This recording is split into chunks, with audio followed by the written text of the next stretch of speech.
Hello, good evening. Hi, this is Dr. Radialis from the Georgia office. Another Wednesday with my fabulous and fertile ladies. So today I'm going to talk about a few interesting scenarios. I always start our talks by sharing some of the cases that might have happened in the last few weeks that I think are worth mentioning, just because it might affect somebody that is either listening now or later. So, even though you're all welcome to join me, um, I want to talk about what's next. Once you are pregnant and you're in your 40s and beyond, what's the next step? What happens after CNY discharges you? So there's a few things that I wanted to discuss. And I've mentioned it a few times, but it's been a while. So I'm going to talk about one of our beautiful ladies. She is 54 years old, and she had a transfer with two embryos. And they both took donor eggs. And at 8 weeks of pregnancy, she actually developed a clot in her legs because of the high level of estrogen and hormones, and that eventually went to her lung.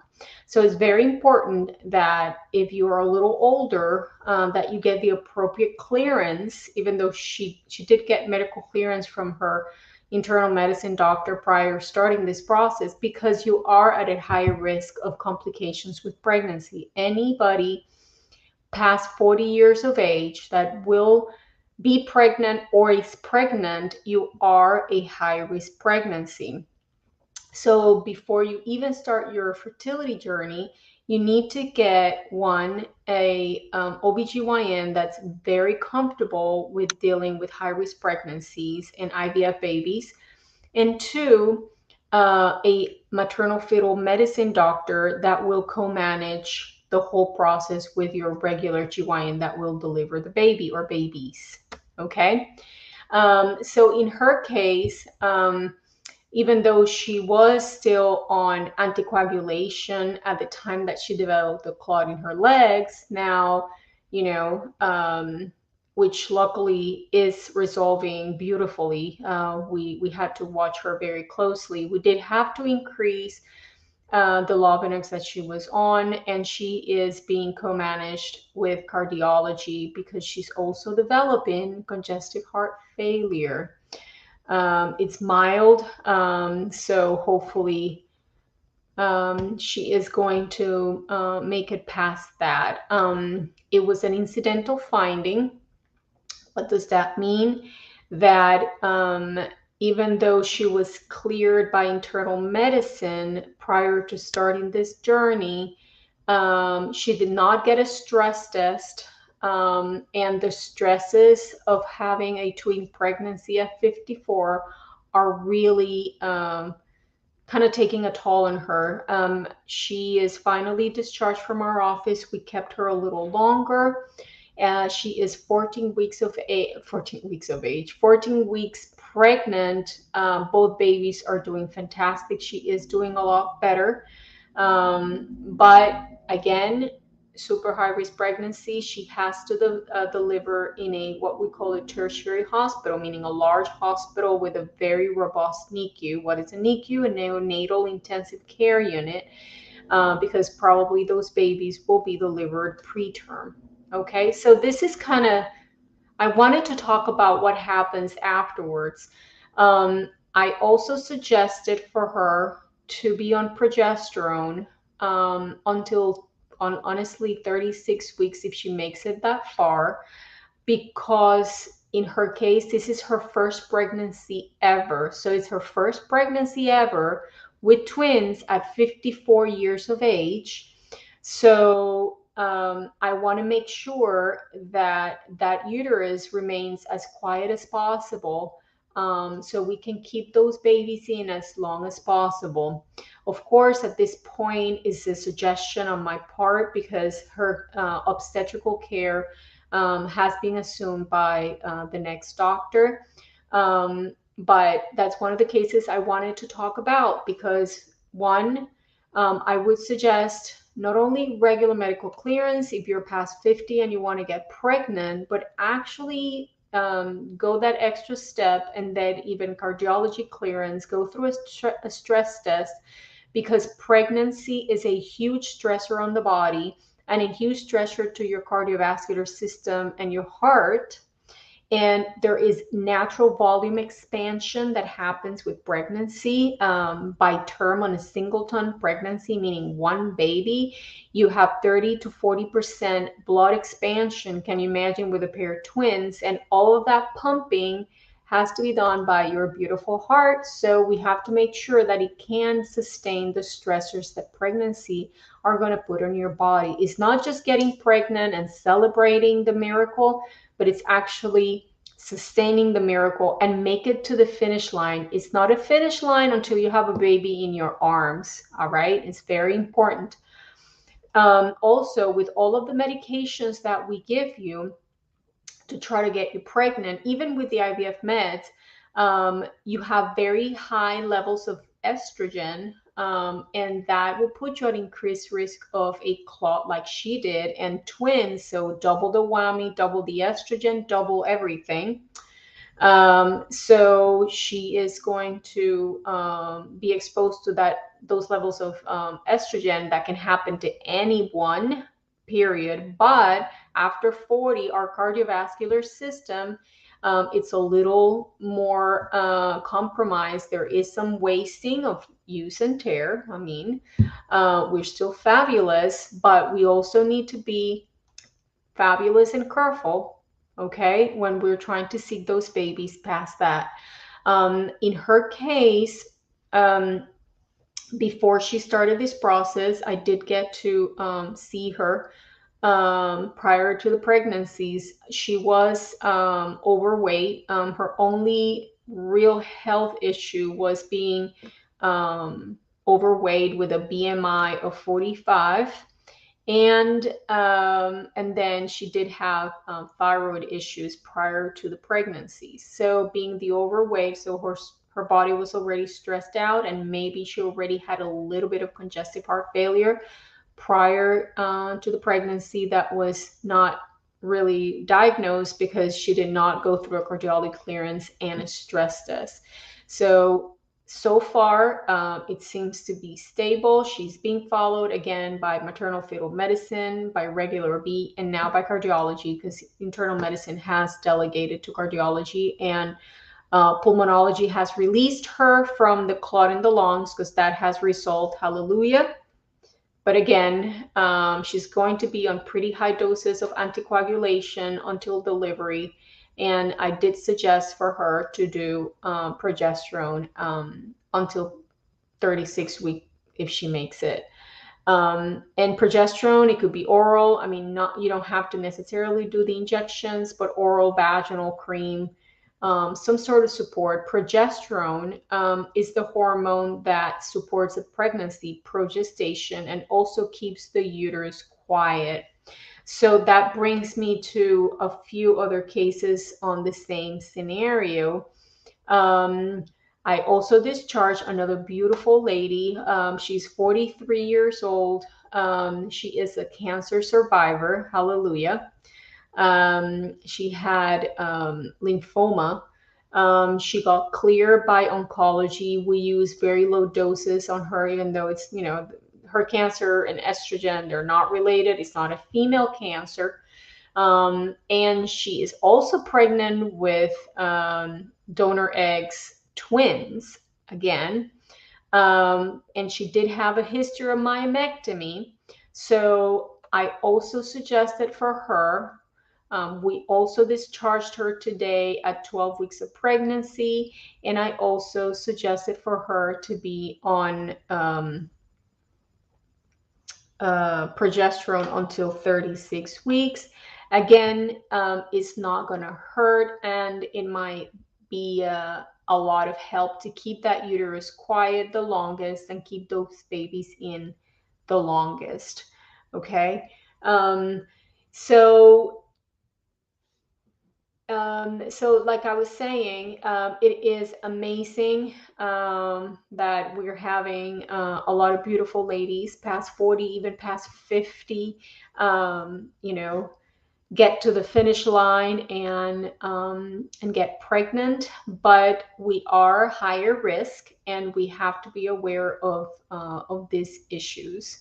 Okay, you are at a higher risk for, you know, cardiac issues like the first lady, and even for preterm labor. Both ladies that I'm discussing, it's first pregnancy for both of them, so I don't want to wait. That's why I'm being very proactive with the progesterone. I don't want to wait until they either go into preterm labor and end up delivering, you know, very preemie tweens, or have miscarriages, which be even worse.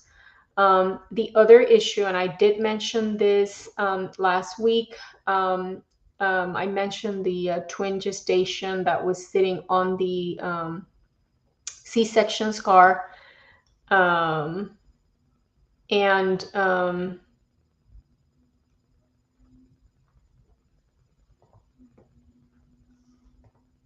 Okay, C-section scar, and how it's very important to go through the whole steps of doing the preconception and the testing. And one of them is after having a C-section. So this lady, she did not want to have a saline. She had a history of 3 C-sections, and she tied her tubes, and she had a regular pelvic ultrasound, but she actually did not want to have a saline ultrasound, and she ended up transferring 2 embryos. One of them is actually sitting inside the C-section scar, and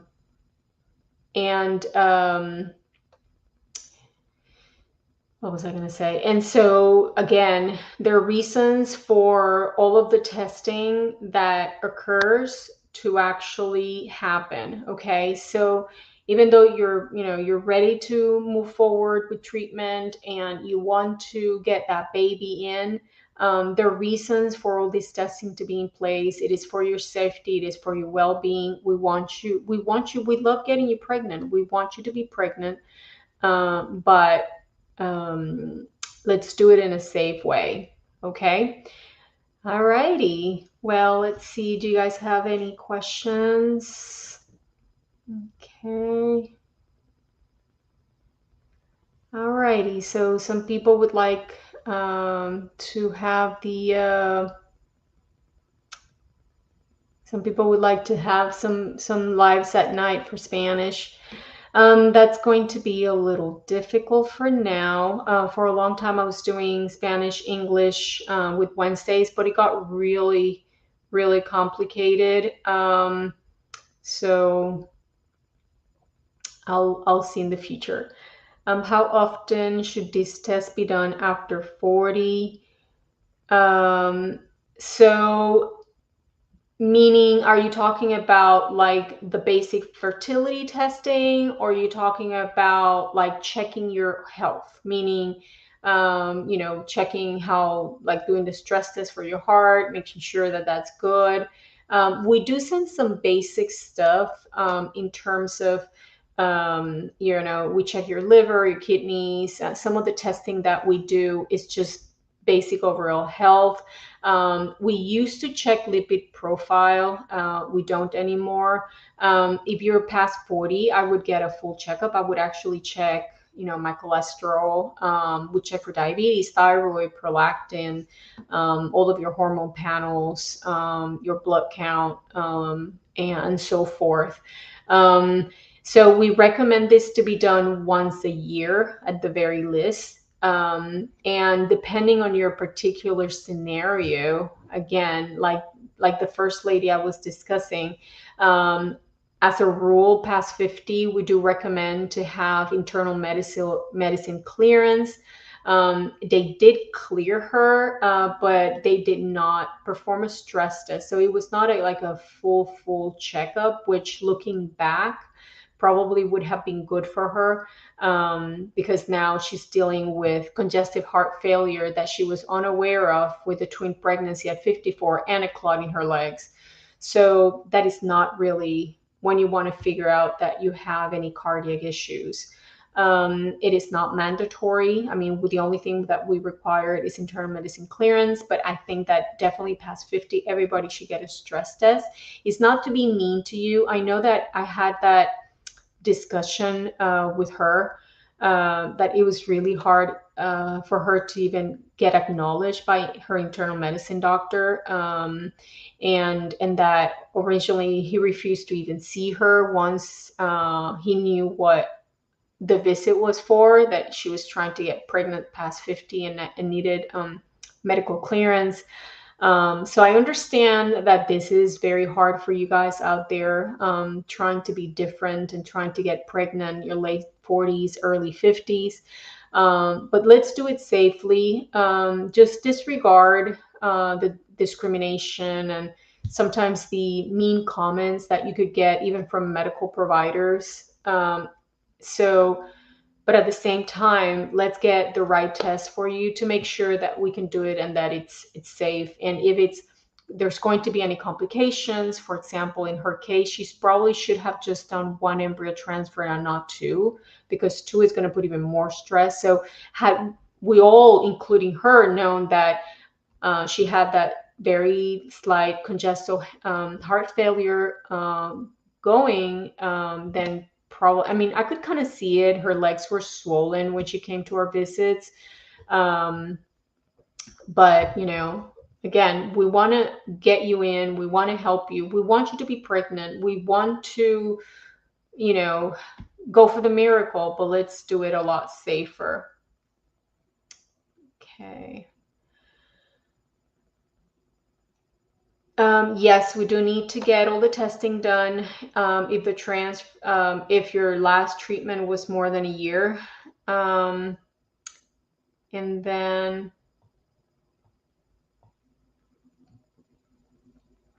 morphology. If morphology is 0, that means that there is no normal sperm.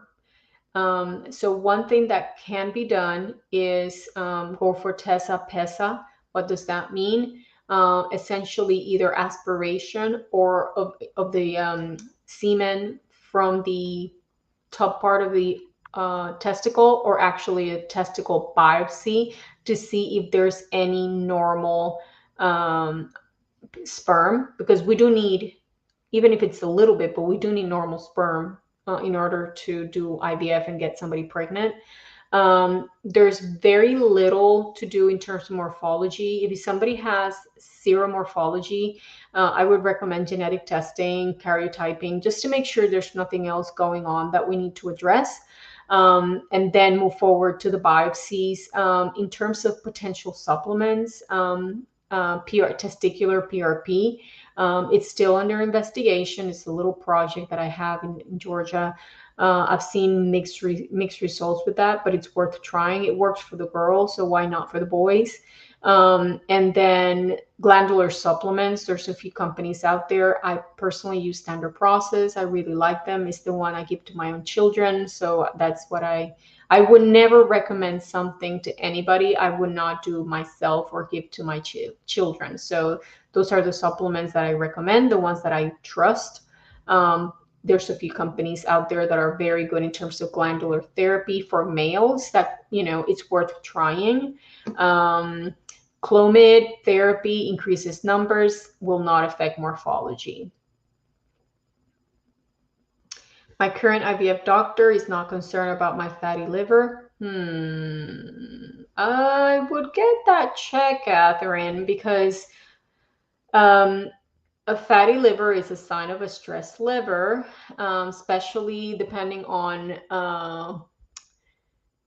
whether the liver enzymes are elevated or not, which means that it's that much more stressed out. I handle my liver people with natural medicine, so between cleanses and supplements, and I will use herbs for the fatty liver. A very, very easy trick for fatty liver is intermittent fasting and a cup of black coffee. It has to be black coffee, organic in the morning. It'll kind of stimulate the liver to kind of cleanse itself. So you have the black coffee, nothing, no sugar, no sugar substitute, no creamer, and then have your first meal 12 or 1 p.m. So you want to have an 18-hour fast, and you do it every day, and you do the coffee every day. And then I would do that for about 2 to 4 weeks and then retest your liver enzymes and potentially check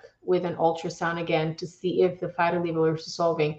You do want to address that because all of the injections that we do for IVF, all of the medication that we use gets processed through the liver. So through the IVF process and pregnancy, hormones are metabolized in the liver. And the amount of hormones that we hit you in and pregnancy itself, that placenta is going to blow your liver. And then you're going to develop complications in pregnancy.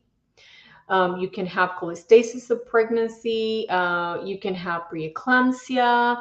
You can have a lot of things. So you want to address your health prior to jumping into IVF. Just like my 54-year-old patient, now it's dealing with a pulmonary embolism, a clot in the legs, and congestive heart failure, which in pregnancy. You want to deal with your health. You want to lose that weight. You want to get healthier. You are the vessel, okay? I've said before, it takes 5 things to make a baby. Good egg, good sperm, good tubes if you're going to use the tubes, a good uterus, and first and foremost, a good vessel. You are the vessel. You have to start with you first, okay? Alrighty. Better to freeze egg at 39 or wait to save the money in banking creating embryos? It will have to depend on your AMH, meaning your egg quality. Past 35, close to 40, it gets a lot harder to bank eggs. Not impossible, again, depends on the ovarian reserve because eggs are a lot more frail anyway. So you might lose a lot of eggs in the process, a lot more than a 30-year-old would. Okay. In terms of I prefer banking embryos past, I would say past 38. I would prefer banking embryo. I think you're going to get better results, but it depends on your overall health, your ovarian reserve, and your life situation.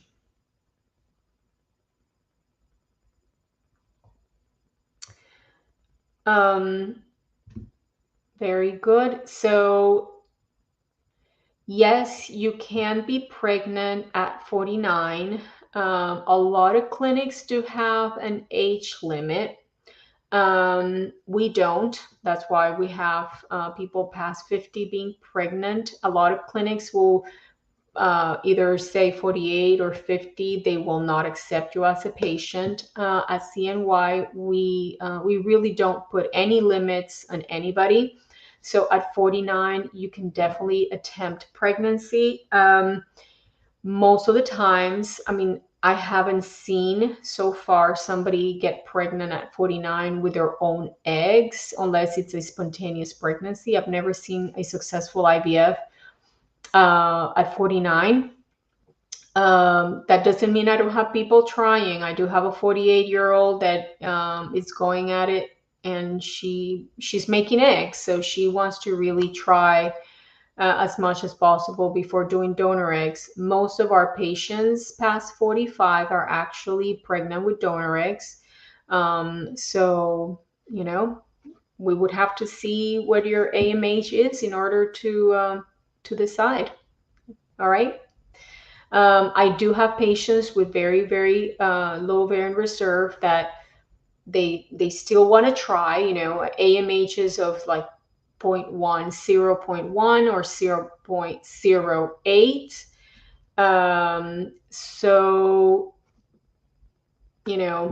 this is your journey. And even though we're here to guide you, we're kind of your fertility coaches. We're here to give you information.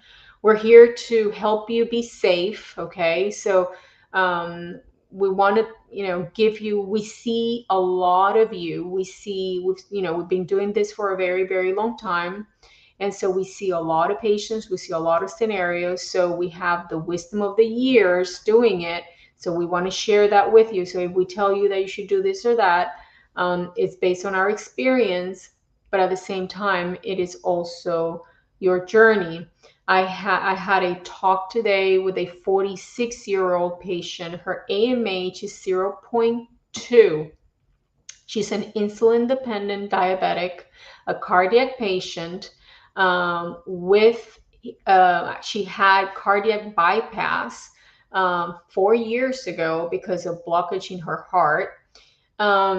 She will do surrogate because she did not get any clearance to move forward with carrying. But she really, really wants to do IVF. She's done it once before with 5 eggs. No embryos were created. The eggs degenerated. And the conversation today, I spoke to her cardiologist yesterday, who doesn't feel very excited about her going through IVF again and all of the hormones because high doses of estrogen, what happened to the first lady I was talking about. They increase your chance of clotting and then also put stress on the heart. It's a vasodilator. And so she is very, very adamant that she wants to try her eggs one more time. She has agreed that she will use a surrogate. And, we had a very long conversation about all the risks, including maternal death, including death. She's like, I don't care. I've done this before. I want to do it again.